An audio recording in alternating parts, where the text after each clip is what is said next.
These guys are ridiculous. These guys are ridiculous. Now, how about them damn Celtics? We are back with another episode of How About Them Celtics. Sam and I are here recording on Wednesday, August 9th. And we actually got a lot of Celtics news today. I was surprised. The other day, we got a decent amount. We had some Blake Griffin stuff. Obviously, we reacted to where the Jays ranked in terms of power rankings. And then Bleacher Report decided to drop their own list of the top duos in the NBA, snubbing Celtics from the top 5, which was an interesting choice on their part. But we have more today. Unfortunately, the first thing we're going to talk about is not exactly the type of news you want to be talking about. Kristaps Porzingis, who is slated to play for the Latvian national team in the FIBA World Cup, might not play. And it's apparently because of an apparent foot injury, I think it is. This is from Rupert Fabig. Apologies if I pronounce his name incorrectly. He writes for Big, which is Basketball in Deutschland. He's an overseas international basketball reporter.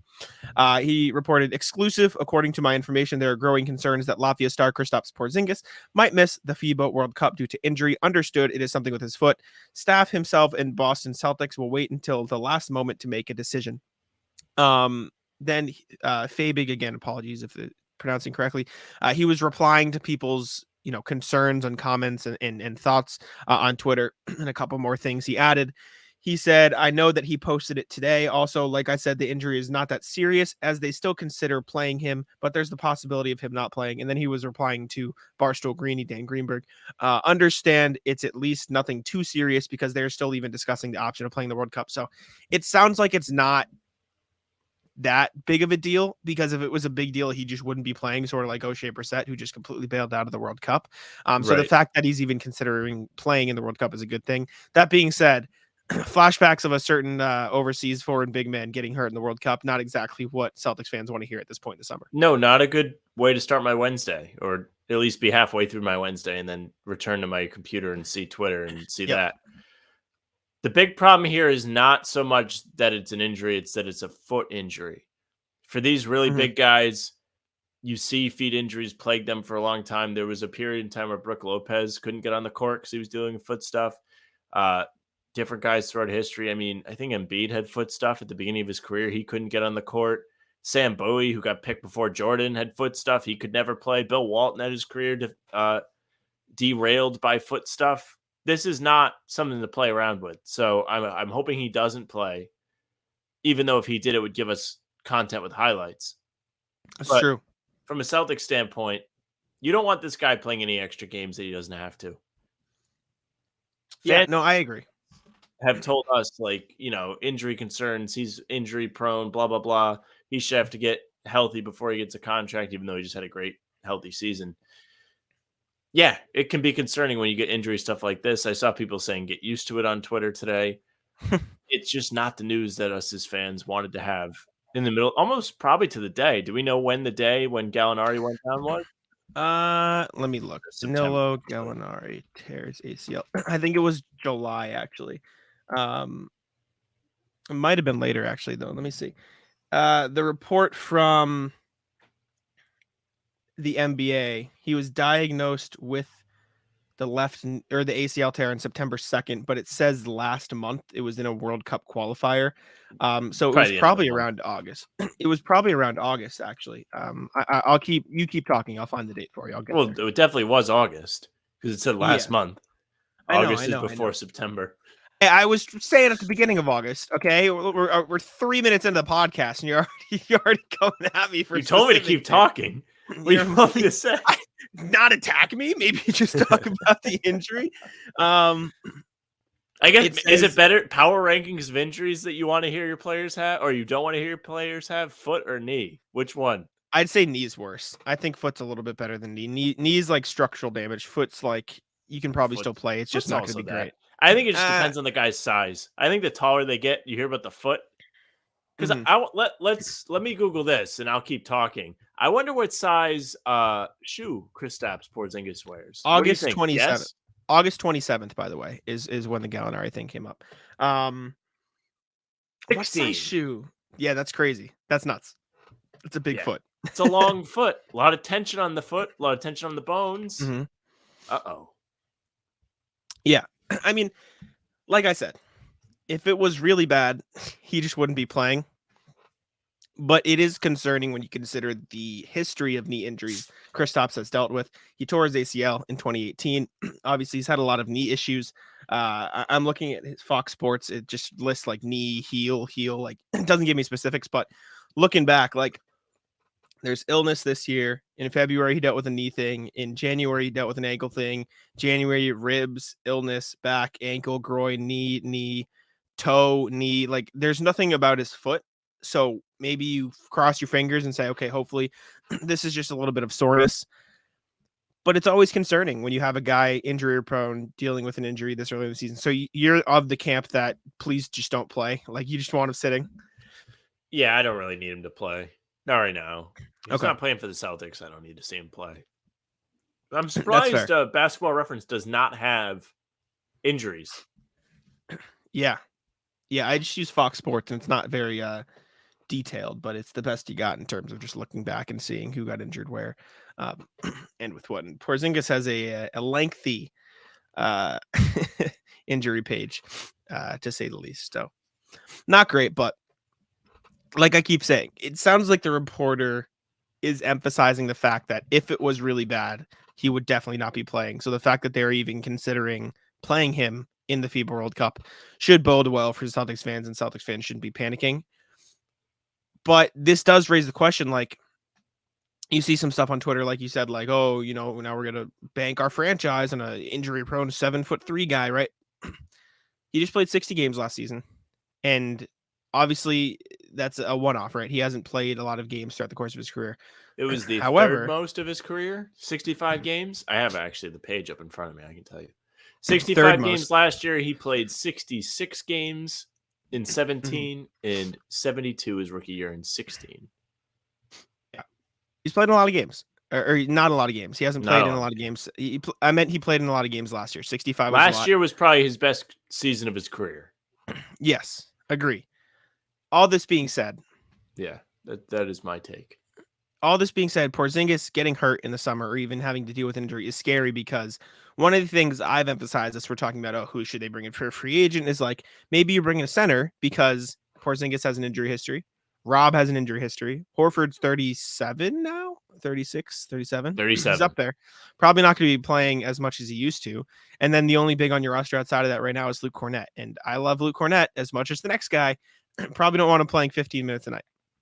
So whether this, and I'm not saying they need to go out and get another starter caliber big, but like I do think they need to bring in another guy who can play center minutes off the bench, because if this is the signal already, like I'm not saying Porzingis isn't going to play next season. I'm not saying he's going to get hurt and it's going to be a huge problem, but at the very least, this should set off a little red siren saying, okay, we should probably rest him as much as we can. He should probably get okay, maybe we try to save him a back-to-back here or there. Maybe we give him a rest day here and just let Rob and Al play. Like, it wouldn't surprise me if you only see a handful of games throughout the season where Rob, Al, and Porzingis are all active, if that makes sense. Because I feel like you're really going to try to save him for the postseason.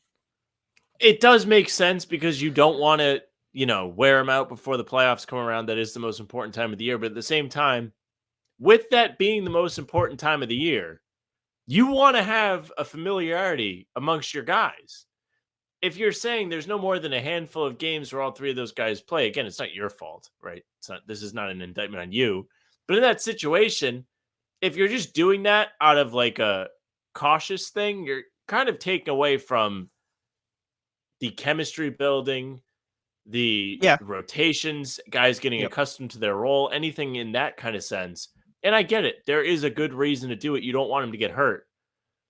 Jack, does this make you shake your fist at the Grant Williams move again? I was never in on the Grant Williams move. I always thought it was dumb to give up a rotational player. And like I told you, like we had this debate when they traded him. You were like, he probably wouldn't have played as much. I still stand that he would have played similar minutes to what he got last year. But I just think this is all the more important now that you find another big. And you can play smaller because there are going to be few nights where none of those three guys are active, right?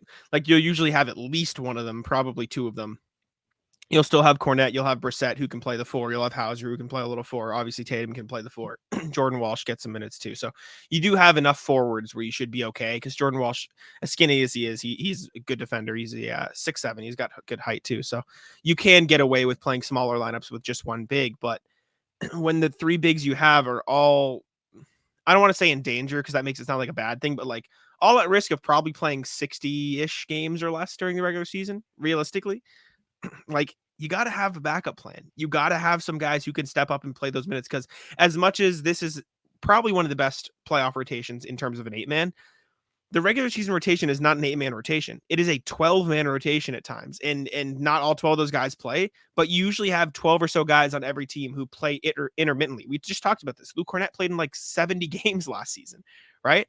Like the bench guys play in the regular season. So you need enough guys to support the load while those guys take their load management. And even if there are, small injuries here or there, because let's not be foolish here, Sam. Like, people are going to get injured next year. The Celtics aren't going to have an immaculate season. It happens every season. People are going to get hurt. Jaylen Brown missed time this past year. Marcus Smart missed time this past year. It just wasn't as bad as previous years. Players are going to get hurt. Porzingis is going to miss some time. Al's going to miss some time. Rob's going to miss some time. That's how the NBA works. So I again love Luke Cornette. You need another center, in my opinion. You just need another guy on the roster, and maybe that's Blake Griffin, right? Like, I'm not saying you need somebody crazy, and if it's Blake Griffin, that's fine. But you need at least one more big man on the roster. Well, Griffin is somebody that you've seen just play those spot minutes, the spot starts before, and It's been a success for the most part. He's been able to put up solid numbers in those games. Again, it's like 8 and 6 per game for him in the starting lineup on 52, 38 shooting. Not bad. Not bad numbers. The defense isn't there. I was just trying to find out what the average amount of games played in the NBA was. I can't find it.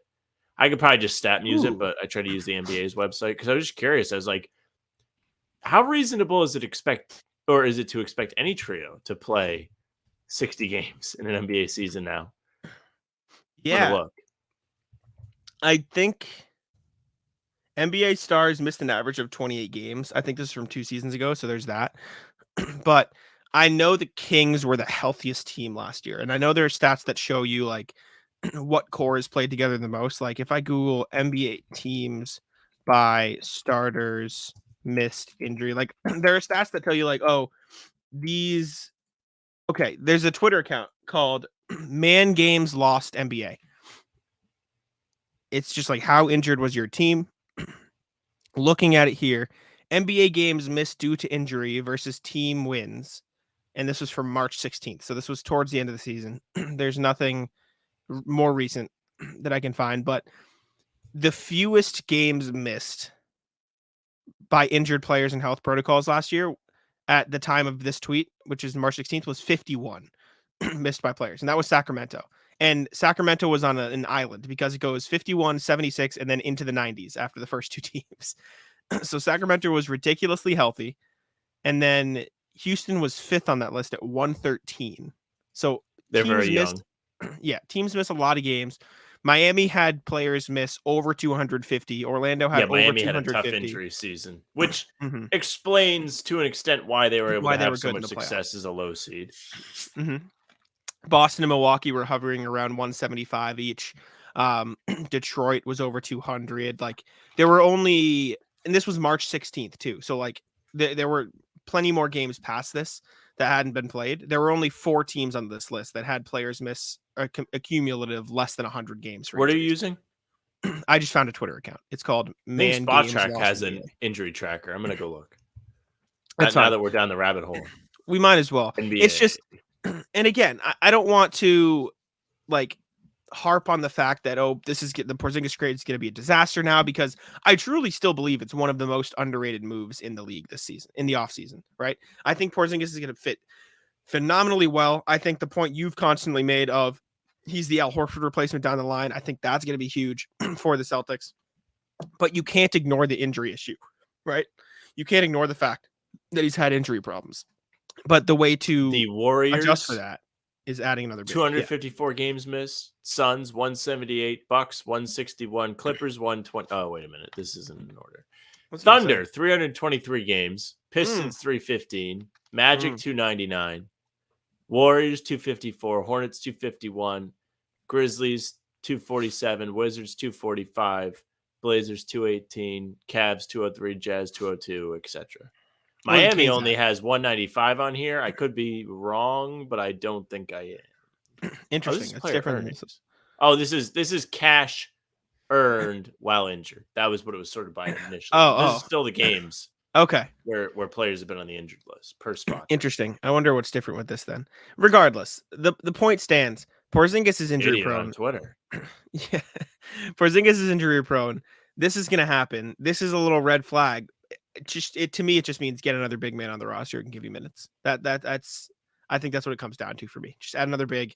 I don't think it's worth making a huge deal over, especially because he still might play in the World Cup, which means he's like it's minor, but it's worth noting. And it's a piece of from news, so. Everything we know, Blake Griffin is wanted back by the Celtics. It's just a question of his interest in being back. Which is fine. And I'm sure we'll get updates as the summer goes on. And you bet your ass when the Celtics resign Blake Griffin, that highlights video is gonna hit.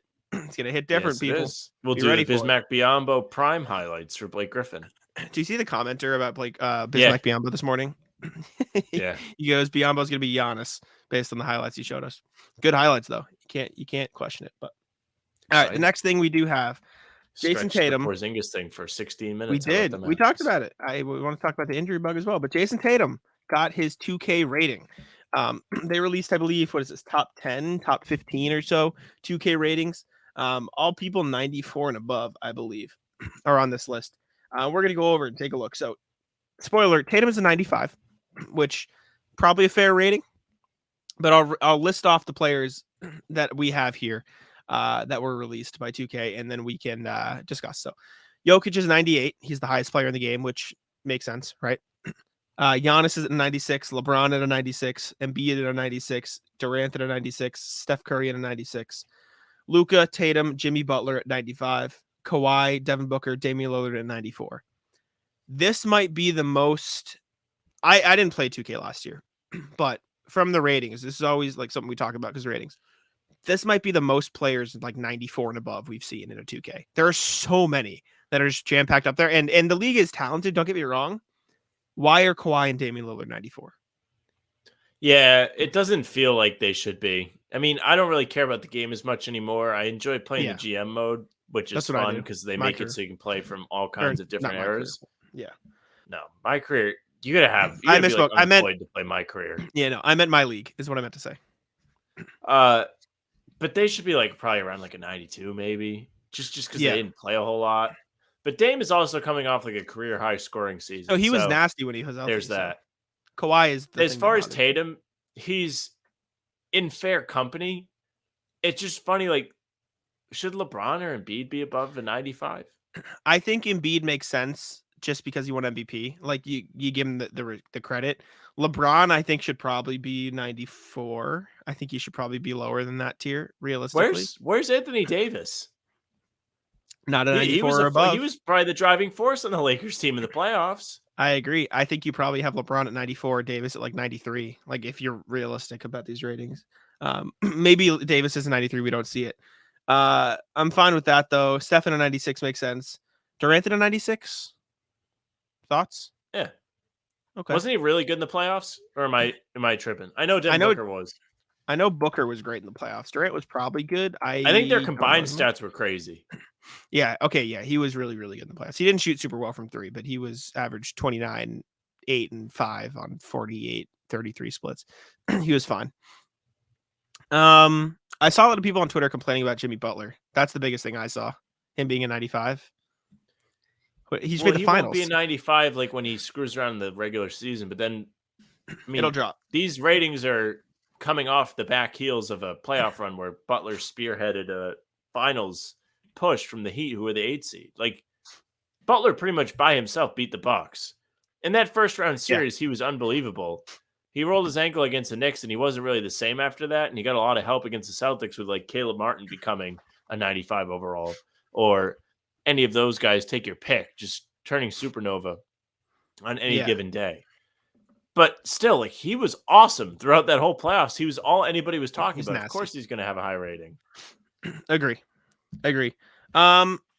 Let's do these ourselves. I want to talk about this. I mean, we put it in the title of the video. We might as well talk about 2K ratings a little bit. That's what everyone seems to care about. even though I'll go on a rant here, early rat list. This is like what 2K does every year. 2K puts out these ratings because they know they're going to put out a shitty product. They put out all these images on Twitter of people just like drowning in sweat and saying that the graphics are better when they really just added a pool of sweat. They had let me pull this up. They had a picture of Durant in 2K, right? And it was like, What oh, year? look at these graphics. The new one? It was like, it went not viral, but like it blew up on social media a little bit. And it was like, oh, look at Kevin Durant. And all the responses that I saw on Twitter were like, did they just put him on DeAndre Ayton's body? Because he just looks like bulky as hell. It looks menacing. Yeah. Like, well, his arms are still skinny. His shoulders are just wide, but his shoulders, like the muscles on his shoulders do look pretty jacked. Like he looks swole. Like his triceps are ridiculous. It's just he's doing some pretty big military presses. Nobody the loves. Best thing about 2K is if you go on like Reddit, I think I've been seeing people posting screenshots from 2K14, which was the first one on the new Xbox One when it was coming out on the PS4.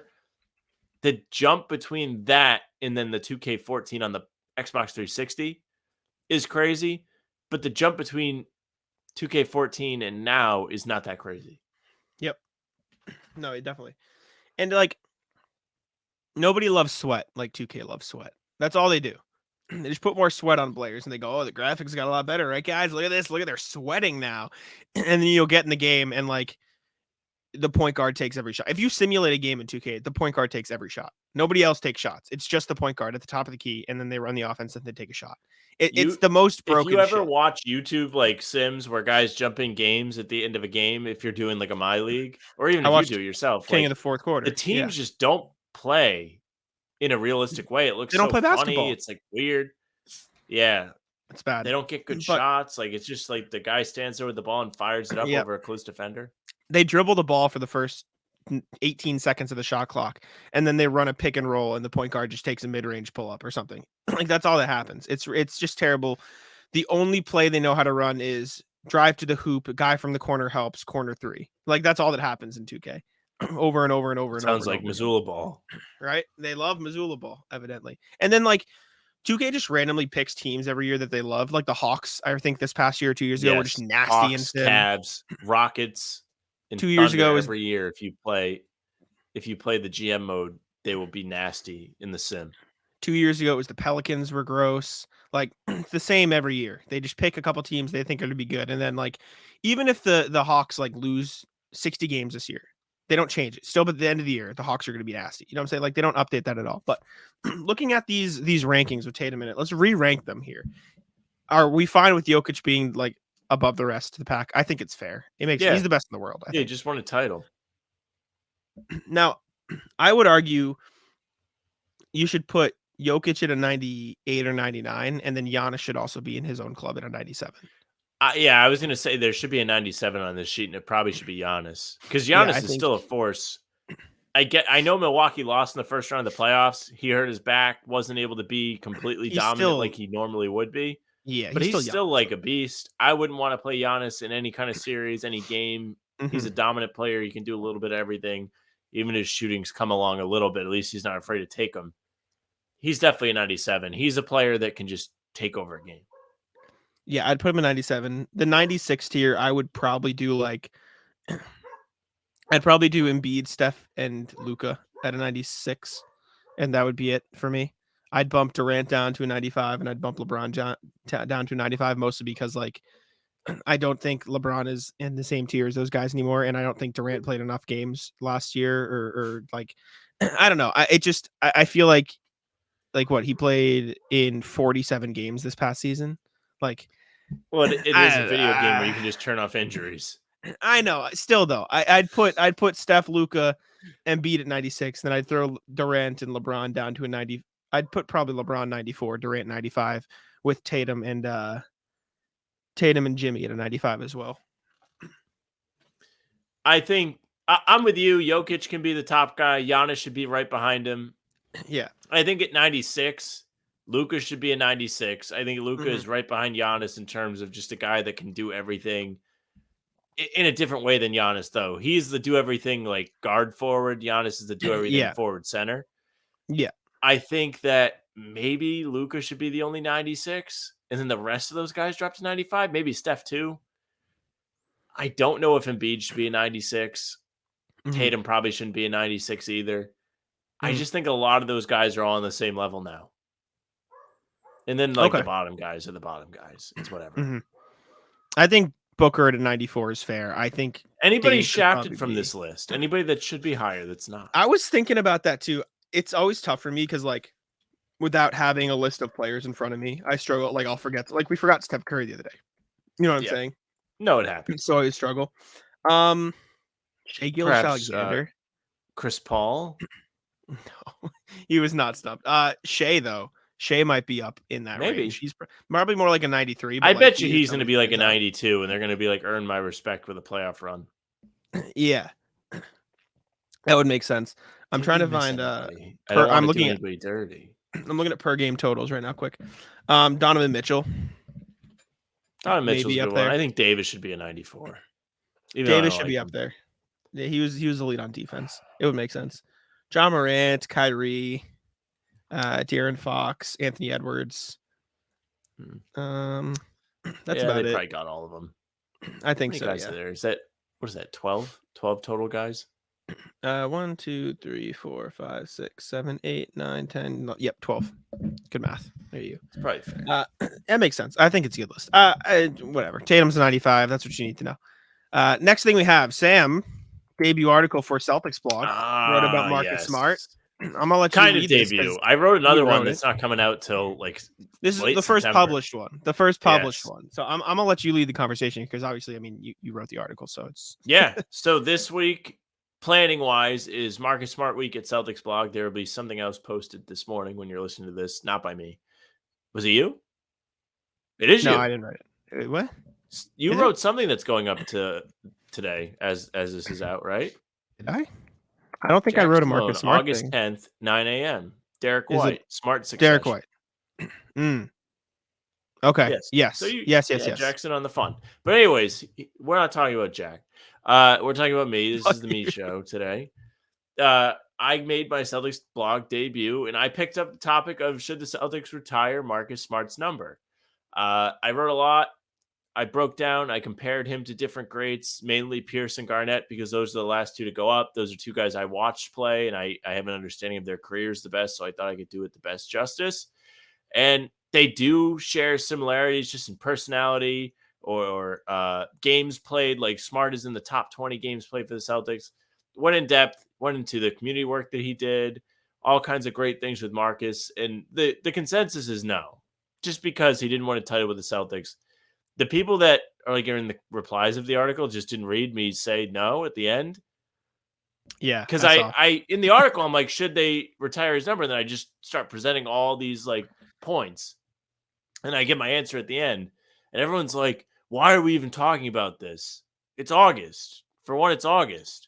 Welcome to the comments section. Did see people saying once he's retired, people should talk about this. And I'm like, well, I don't know, Pierce and Garnett get traded, and that was talked about. It's obviously that you don't retire his number tomorrow if you're going to do it, which I don't think they should.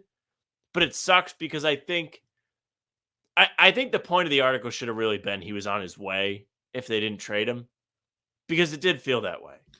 Yeah. Many times on this show, I came on here and I was like, he's going to be next, because it felt like he was the captain for a while. He was obviously the longest injured guy, 9 seasons with the Celtics. Nobody's done that since Rondo, who also did not get his number retired, and he won a championship. So there's that. But seriously, I feel like he would have got there. A career Celtic is an impressive feat, which he will not be.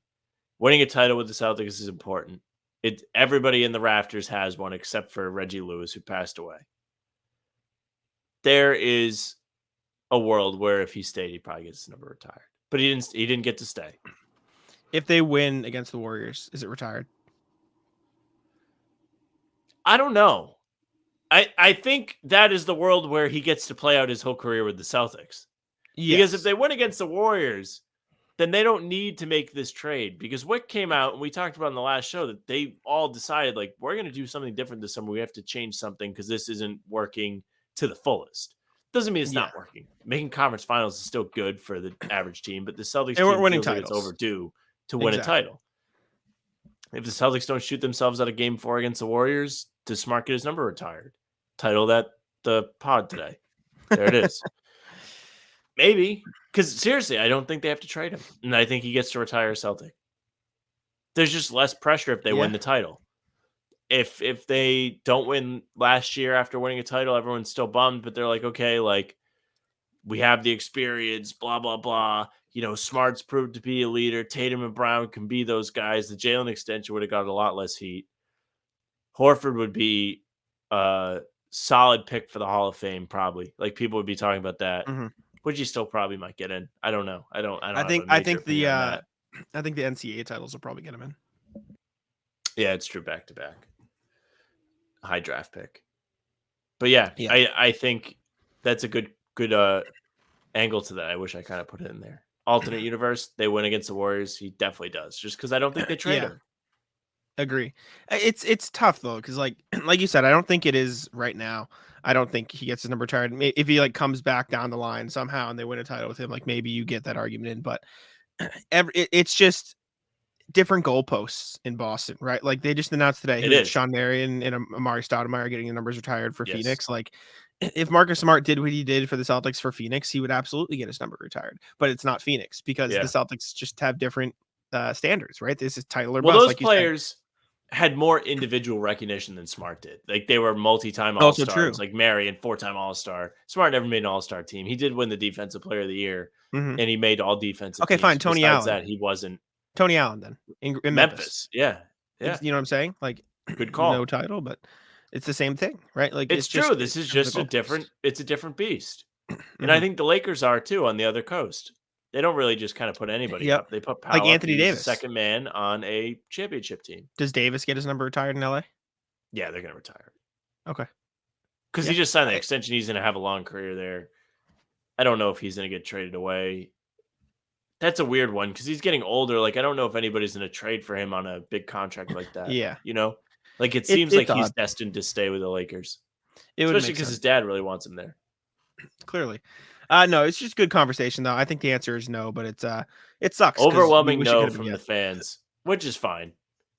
Yeah, you wish it could have been yes, but unfortunately, it doesn't seem like that was in the cards for Marcus. The next thing, Jayson Tatum played at a Pro-Am golf tournament. Today, I think it was, and he had some quotes that I thought were interesting. He played in a group that included John Rahm. I don't know who that is. He's the best golfer in the world. He's nasty. He played at the. Don't care. Get on to the stuff that matters. Played at the FedEx St. Jude Championship Pro-Am. These quotes are via DeMichael Cole of Commercial Appeal, which is a Memphis news outlet. Talking about the golf, he said, just hopefully I don't embarrass myself. I just want to hit a few good balls today. Memphis is kind of like a second home. I spent a lot of time here in the summer growing up. That is sirens go off. Yeah. Maybe he goes back with Smart. But then I didn't see these quotes, so I'm glad you have them. Yeah. Use them tomorrow. He also talked about Marcus Smart, and he said, sad to see him go, but happy for him to get a new start and excited to see what he does. He obviously knows what it takes to get to the NBA Finals. Obviously, he's extremely talented, best defender in the league, just a guy who you would love to have you on your team, which they did, and then they did. But he just some quotes from Tatum. If he really cared that much. Fake friend, teammate, Tatum rat. No, I think, he's probably telling the truth. He's definitely probably bummed to see him go. He's been on his team his whole career. It is sad to see him go. Good transition between the angles here. Cool. Yes. Tatum played golf. Sam doesn't care about golf. Next thing we have, going to the other Jaylen Brown, named 30 under 30 for Forbes. Their local list, they did 30 under 30 for Boston. I'll read the little tidbit they had. This is just some news. Jaylen Brown is forward guard for the Boston Celtics. They just don't know how to write about basketball. Joining the team after the 2016 NBA draft as the third pick, served as the vice president of the NBPA since 2019, and is known as one of the most outspoken players in the league. Brown is also the founder of the Juice Foundation, which aims to attack systematic and economic inequities in education. I feel like that should say systemic, not systematic. In a partnership with the MIT Media Lab, the foundation developed the Bridge program, a multi-day camp for Black and Brown Boston high school students that introduces them to STEM-related opportunities and provides resources on emotional literacy, leadership, and financial literacy. Brown just extended his Celtics contract with a yearly salary of $52.4 million, starting in the 24-25 season, per the Boston Globe.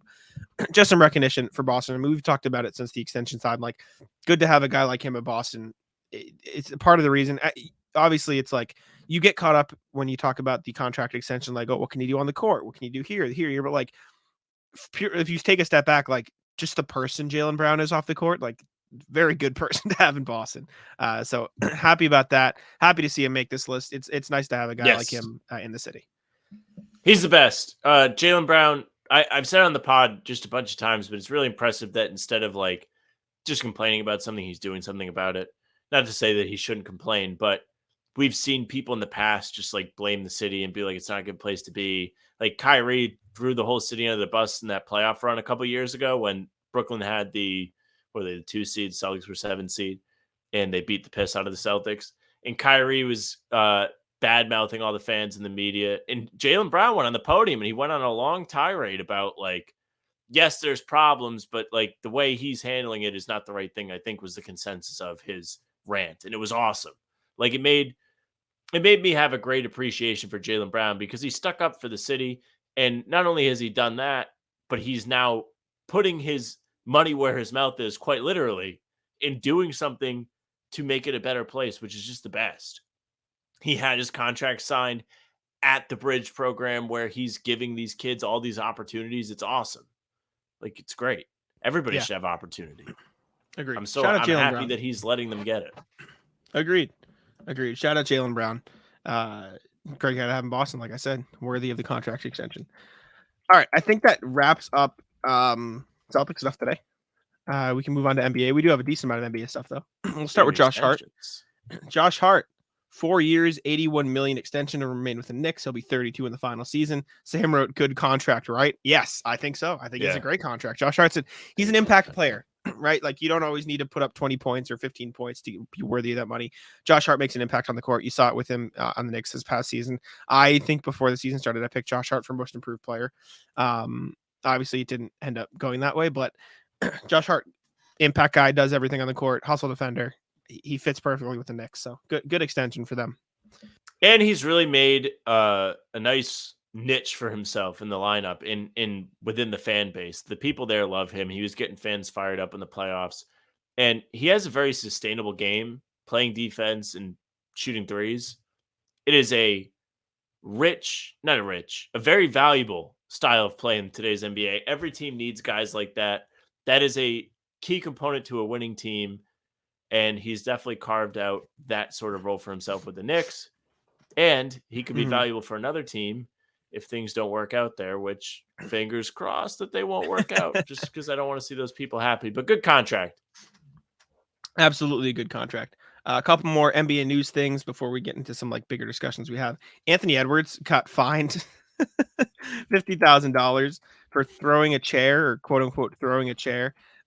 We have the video here. The description is way more exciting than the video. Yes. Video sucks. The video is not good. I'll show it here if you're watching on YouTube. Now, you'll see if you're listening. Jack hits play. Edwards walks away as the Wolves get eliminated by the Nuggets in the playoffs and picks up a chair and then puts it down. And as he's turning, appears to hit a woman. She ducks and then quickly turns around to let everybody know she's been hit. Yeah. But it is not in any kind of cool way. It is not any professional wrestling where he, I was gonna say, winds up and drills somebody. There's no it's WWE. Not that brawl in Alabama where I think they were hitting chairs. That ruled. Yes, that was fire. The memes that came out of it were the best. Even the context of it was fire too. But yeah, Anthony Edwards got fined $50,000 for that. Kind of. What was it? Racist guy gets the piss beat out of him. Yeah, well, I think it was a black security guard was telling this group of like, I don't know if they were teenagers, but this group of white people to move their boat because a ferry was coming to dock, and they were like, the ferry needs to park here. You got to move your boat. And they just said no, and then just started hitting him and like beating him up. And then a bunch of other like people and then around the everybody just jumped in and beat the piss out of the white dude. It was fire. It was fire. I don't know why people have to be problems, man. That's what I'm saying. It was great though. It was like the Avengers like just came in and just like that was the best one. So- Is it showed all the portals. Yeah. Very sick. Very fun video. Go find it on Twitter. Next thing we have is Raptors Siakam Hawks trade stuff. We talked about it a little earlier this summer.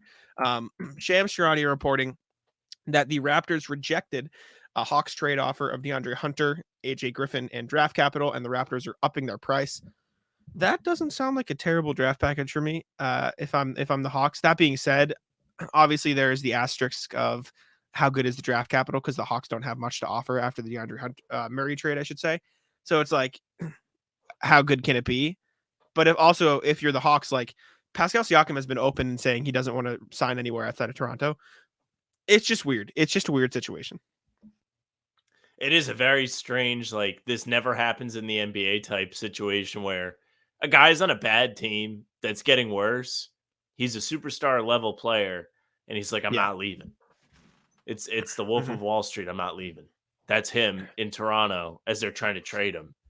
And this is not a great offer from the Hawks, but it doesn't suck either. It depends what the AJ Griffin's really. good. DeAndre Hunter's good. Picks are fine. Like they're both quality players. But like if I'm Toronto and I'm giving up Siakam, I'd really try and push for DeJounte Murray back. I know that kind of defeats the purpose of Atlanta, like bringing in another player, but at the same time, it's not necessarily the case.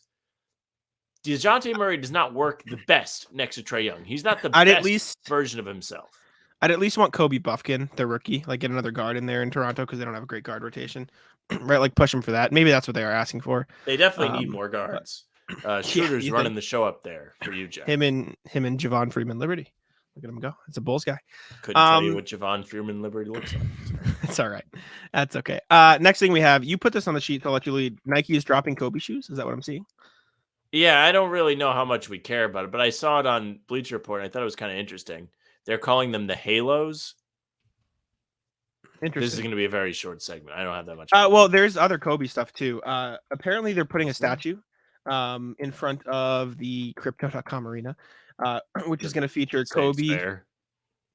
It's going to have Kobe. I think Gianna Bryant is also going to be in it, and then it's going to drop on August 8th. 2024, so 8/24, and there's gonna be nods, which is good. I mean, it was about time, right? Like we all knew Kobe was going to get a statue, right? Like we always knew that was going to be a thing. If there's anybody that even without the tragedy, I think he might get one. So I think he would get one if he it doesn't feel like a forced thing or anything like that. Mm-hmm. It's fine, deserved. 5 championships for a franchise. That's a pretty remarkable That's career. Nuts. That's crazy. You don't see that often. And the stuff he was doing afterwards, really putting his time in to try and make kids basketball, his daughter's team, like a good thing, was pretty cool too, to teach the game, pass it on. As much as it's joking, like he also just stayed there like as they were asked for like 5 years. Like they were terrible at the end of his career, and it was the best. So he was just bad. Like not robbing them, but like he was taking up the whole salary cap with a $24 million contract or whatever he had. Yeah. And today Josh Hart is making what, $7 million less? It's crazy. It's crazy to think about. But yeah, there's that. And then this is the conversation you wanted to have. Can you lead this in? It's I don't know where you found this like topic. I found this on Reddit. Okay. I was scrolling along today on the NBA subreddit, and this kind of made a connection to me because this morning on Houdini, I wrote about Dwayne Wade firing back at Paul Pierce, which I don't really care about any of this. I'm so sick of that stuff. But anyways, the basis of the Pierce-Wade thing is Pierce said, I didn't have as good of teammates when I was at my peak, which is kind of true. Like before the big three got there, he was playing with the fellas for 3 or 4 years after they made the conference finals run in 2002. But Dwayne Wade got a great team, whatever. That's Pierce's point. The Reddit post was not really in relation to that, but rather other situations. They go, who is the best player who truly got wasted and let down by his supporting cast the most in NBA history? This was Reddit user Wayne Quit. Somebody, not somebody. He put in the second half of that. It was like KG, Steve Nash, like all of those guys, like when they were in their peak playing with teams that just didn't have the best people. Oddly enough, 2 of Steve Nash's teammates getting their jerseys retired. Yeah. Steve Nash is up there. I know you don't like him. Carmelo's got to be on this list, right? He really never Carmelo kind of did it to himself though. How so? Because when he was going to be a free agent in 2000, he was either going to be a free agent in 2011 or 2010, and he forced a trade to the Knicks, and it's also the Knicks' fault too. Yeah, the Knicks. And they made a trade for Carmelo a half season before he was going to be a free agent and sign there, and they gave up Gallinari. They gave up all these different assets to the Nuggets, including draft picks. I believe one of them was Jamal Murray. How about that? In order to get Melo 2 months early. And I think they got into the playoffs, and then the Celtics swept them. So was it really worth it? Maybe, but he was probably one of the best players to never play with a really, really good team is the point. You can argue he did it to himself, but realistically, the best early team on, they did an okay job putting good players around him. I think the 2013 Knicks were the 2 seed, which was solid. Not to say that the team was nasty. Make no mistake. Miami was the team to beat in the East at that time. It was Carmelo, Tyson Chandler, who was a defensive player of the year, Amari, who couldn't stay healthy. They had Jason Kidd in New York, who was at the twilight of his career. Yeah, that was his best team. It was the 2013 Knicks, like you said. Melo averaged almost 29 points, and then it was J.R. Smith at 18, Amari Stoudemire, Raymond Felton, and then Tyson Chandler, who averaged 10 and 10. The Stoudemire contract turned out to be not good. Excuse me. Yeah, not great. It's a good Not pick. great. Grant Hill had a lot of injuries. Yeah. I just think Googled T-Mac might be a guy, actually. T-Mac's up there, too. Yeah. T-Mac's the guy people swear by, in terms Vince of Carter, skill set, too. They never won a playoff series. Vince Them Carter was together. on the Nets, dude. Oh, you're right. He went and joined the stacked Nets. I know. I'm sorry. I'm looking at a list. Ignore me. I'm looking at a list of players who never made the finals, and I'm trying to put the pieces together in my head. That's a good one. I feel like a lot of these guys, in the 80s and 90s, when the league was kind of stretched out for talent, they didn't have a ton of great guys. Dominique Wilkins probably never had the best team, right? Mm-hmm. Yeah. Oh man, who else? Sidney Moncrief is on this list. Sidney Moncrief. Chris Webber.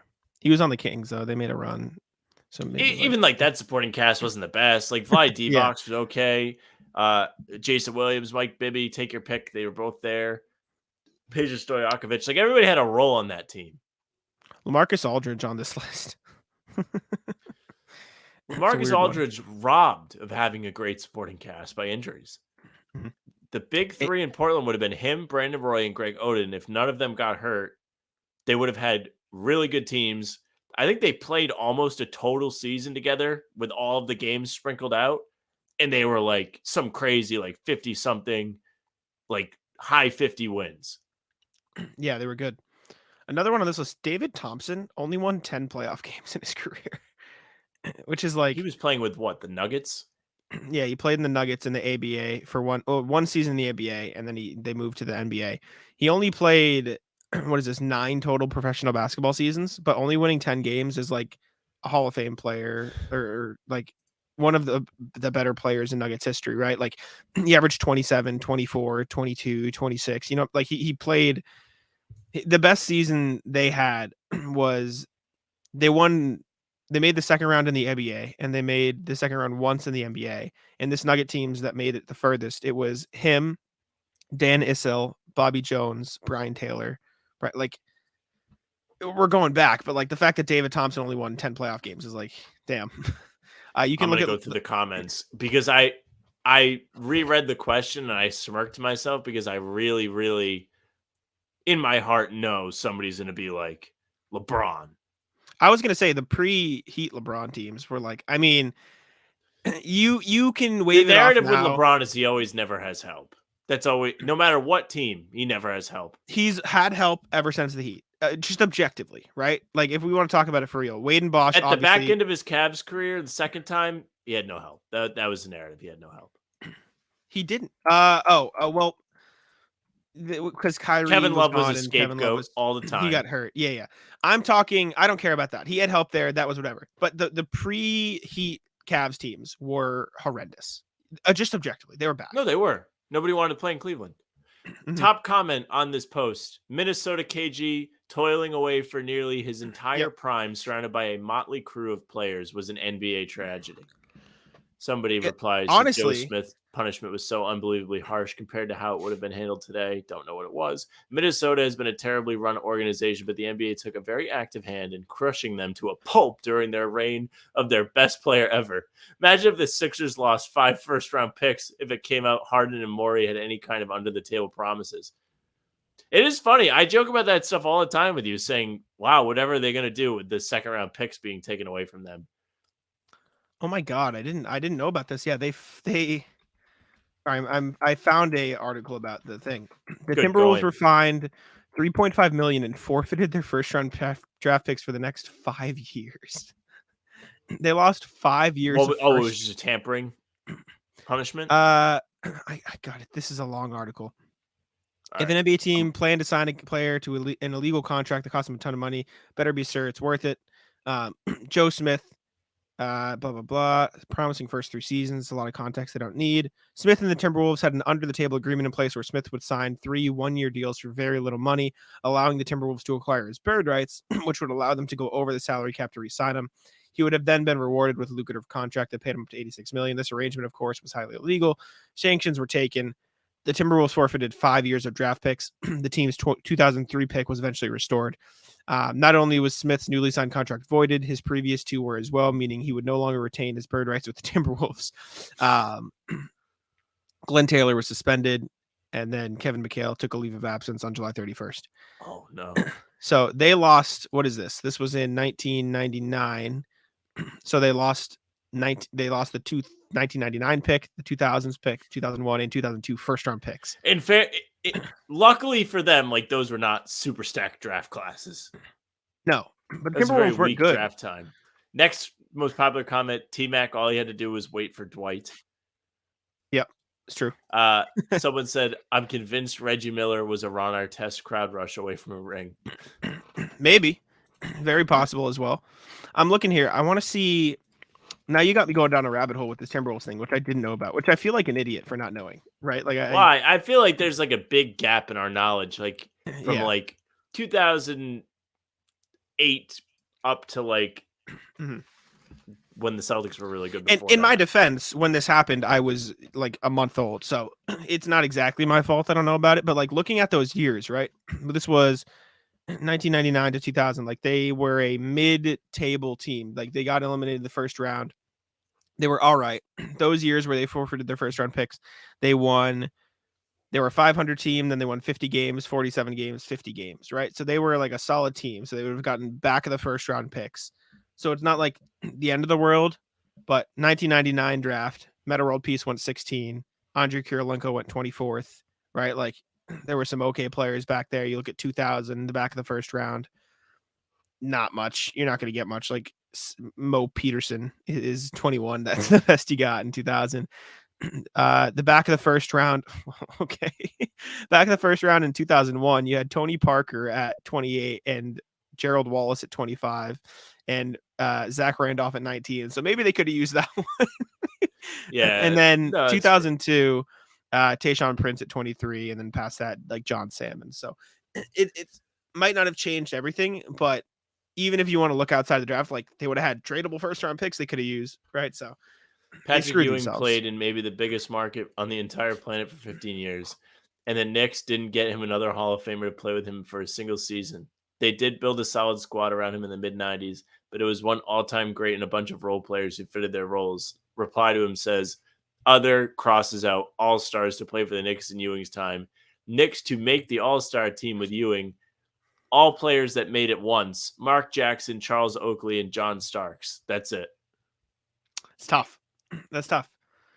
Not great. I think those are all good, though. I don't have any more. Do you have any more? Chat, let us know. I don't have any. Please, yeah. Let us know. Do we want to do these 2 rankings lists now, or do you want to bump them? Do one. We'll bump it. Okay. Oh, wait. No, one's not in the title, right? Yeah, no, it's not in the title. Bump it. Bump it. Bump everything? Bump both? Bump it. Yeah, I don't want to do this. All right, we'll bump it. We'll do rat list now. We'll save content for later. So let's get into the rat list here. Would you like to kick us off, Sam? Sure, I'll kick us off. Rat list is the people in court. So Jack knows of this. Nobody knows of this. I didn't want to talk about it because I was very, very petrified. In it, foolishly so, that I may get in trouble and lose my license because I got like a third like traffic ticket. I didn't do anything crazy. I was texting. I was texting. I'm not gonna go into detail. So I had to go to court for this. You have to go into court. Like it was I don't know. They said you have to go in. So I was like, oh my God, I'm going to lose my license. I like wore a suit. I showed up and I'm standing in line and there's a long line like of people waiting to see the judge. And I'm like, okay, like it's going okay. It's going okay. And there's like 3 people ahead of me at this point. Like I'm starting to get close. These 3 people must have done everything they could do to piss off this judge before it was my turn to go up there. And I was like, well, I don't want him to be mad at me. What if he's like, you know what? I'm sick of this, like harsh punishment, whatever. Mm-hmm. One woman has like some issue, like where she's driving without insurance. And she's like, well, I have insurance that runs through this month. And the problem was the date of the violation was before her insurance card was valid. Mm-hmm. So he was trying to like explain this to her and she wasn't having it. So that was one. That was one back and forth that must have went 2 or 3 minutes as I'm sitting there sweating. Like I'm in panic mode, legs shaking. 2, this next guy, I forget what he had in the middle, but he had some issue where he had to like take up some time. Then the guy before me opens up like an encyclopedia of like different paperwork he has. He was parking in a handicap spot and he wanted to like defend his case. And the judge was like, I'm not hearing arguments today. Guilty or not guilty. And he just kept talking. And I'm like, oh my God, this guy is going to piss off the judge.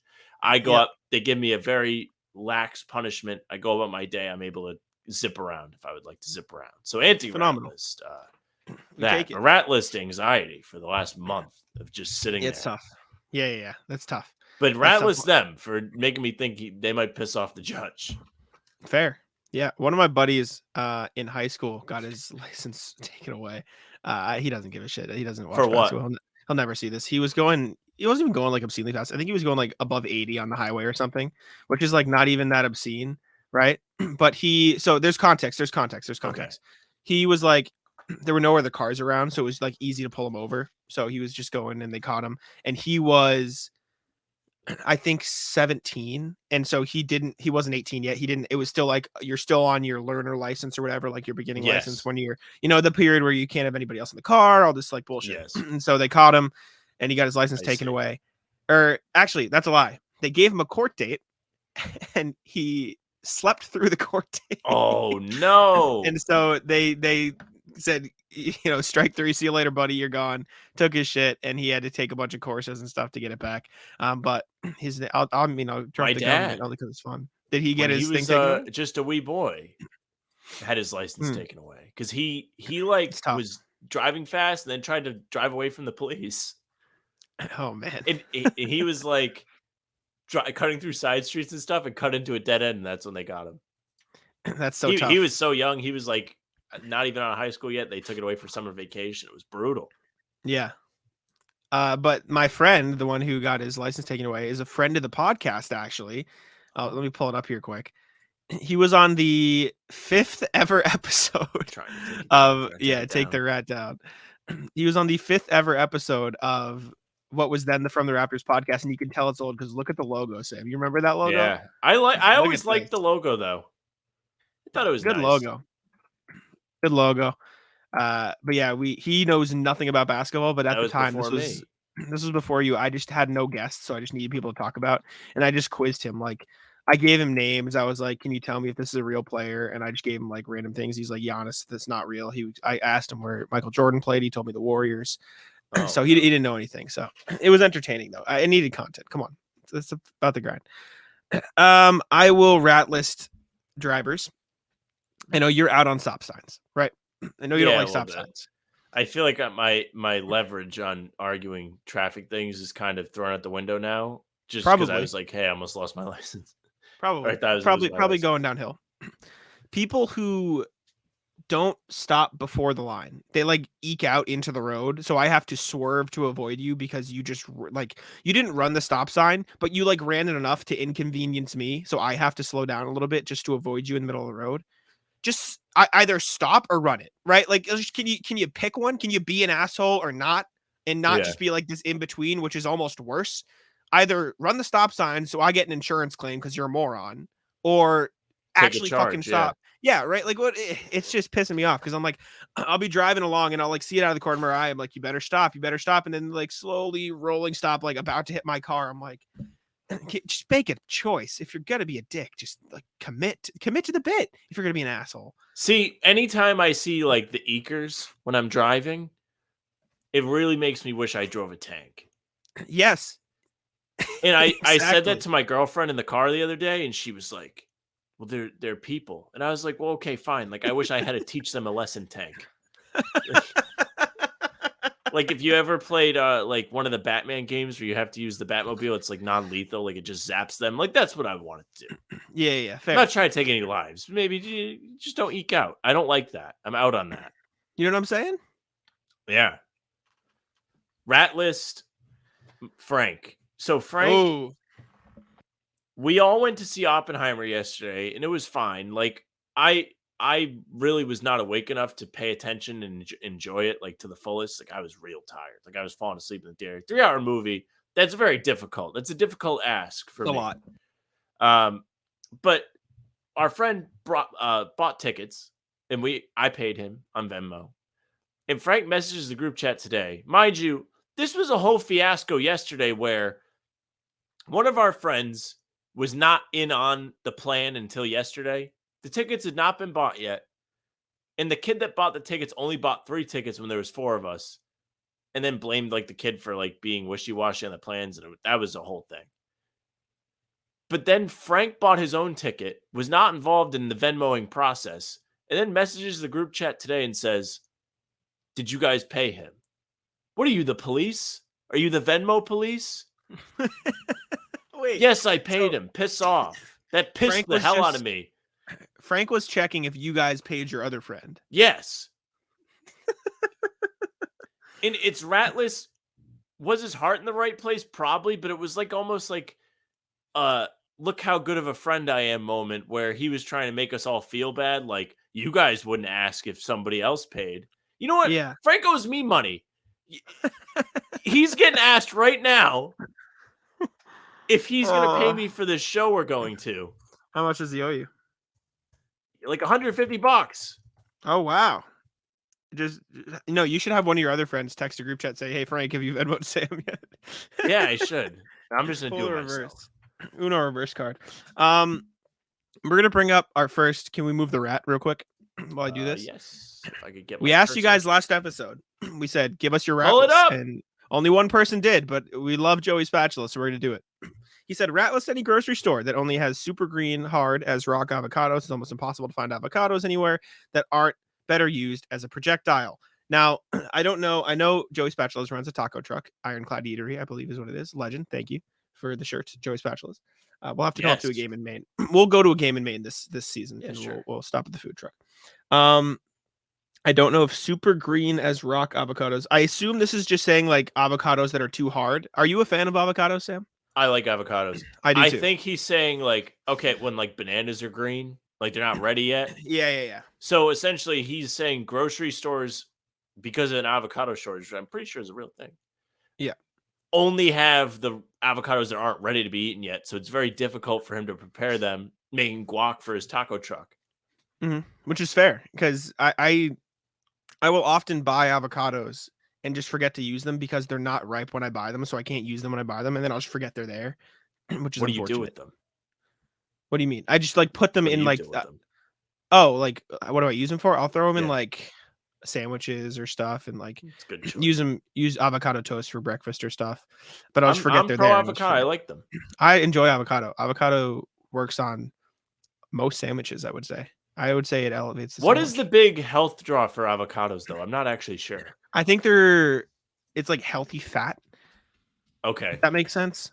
I might be don't know talking what out of you're my ass. supposed to. I know people say to eat them, but like I looked at like the little like macro things, and I'm like, well, this isn't that good. Like, there's not like a lot of protein in this, like high in calories. Like, Avocados contain several nutrients, including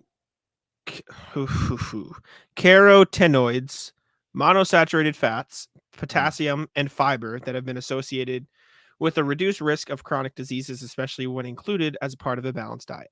Okay. It says contains beta something something for healthy cholesterol, daily fiber needs, anti-inflammatory compounds, and moisturizing for the skin. If you want to use it as a You face know what's mask. great is my IT band is not inflamed now, but it was very much inflamed for a long time. So There you go. There you go. I'm gonna rat list my ankle, and more specifically myself, because I'm an idiot and I just didn't let it heal.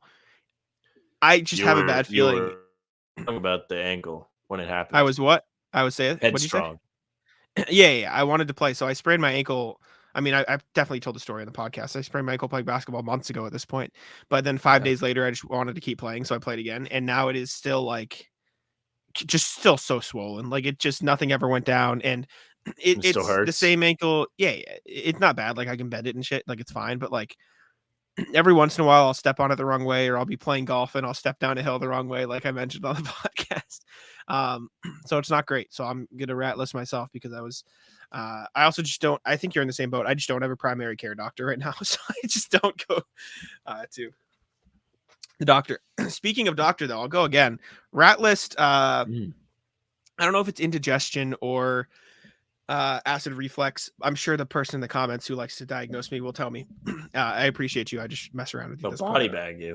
I don't really care. I woke up at 4:40 this morning, and my acid reflux was so bad I just couldn't fall back asleep. Hey, you So were I up early. I was just. I know, just texted opened you. my eyes. I had a message from you. I responded to it because I thought it was funny. And then I just started Mm-hmm. getting a million messages. And I was like trying to get ready, like stretch, go out for my run. And I'm like, all right, fuck off. All right, you'll deal with it then. Just don't answer. No, yeah, I couldn't fall back asleep, so I've been up since 4:40. Actually, that's a lie. I took a nap when I went out somewhere to breakfast, and then I came home. I napped for like 3 hours, and then I was fine. But it's just like if I wake up early, even if I take a nap, I'm just exhausted all day, which is just tough. So rat list. This desk. I love this desk. I've used this desk for a long time. I love my phone too. It's just the text message gripe I just bitched about with you made me think of this. When I sit here, this is where I work. If you see me write articles, most of them come from this spot. When I get a text message like the one I just got now, it makes my blood boil because of the sound it makes on the desk. You may say, Sam, don't put your phone on the desk, but I can see the notification. I like to know what's coming into my phone. Part of why I had to go to court, right? Why don't you just put vibrate off? Because I don't want to hear the tone. That's even worse. I need the vibrate. Just do nothing. Just have it on silent. You can do that? Are you joking? Or are you serious? I'm serious. I didn't know you could do that.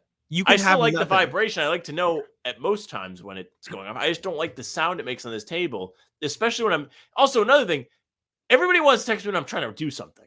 Nobody wants to text when I'm just sitting there like playing patty cake, whatever, like screwing around.